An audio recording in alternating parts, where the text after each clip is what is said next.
beautiful people, Hannah here and welcome to Paradise for this week's episode of Insta360 TV. What we're going to do today is show you how to get a bunch of different summer transitions so that you can integrate them into your next travel film, or indeed whenever you find yourself on the road and want to make something creative. We'll show you exactly how to get each of these transitions, and then at the end we'll stick them all together to show you our final sequence. So make sure you stick around to the end for that. But first of all, let's get stuck in.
Before I forget, if you want to learn how to do a bunch of different other effects, including the bullet time mix, which looks amazing, then make sure you check out this video. But not yet.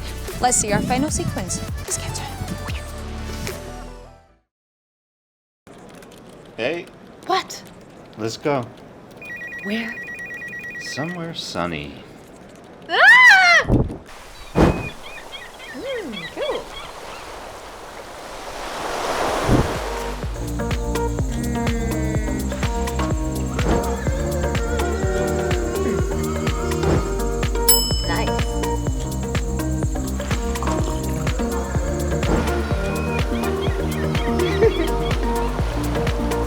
Cheers.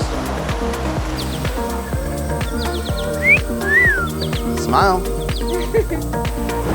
Woohoo!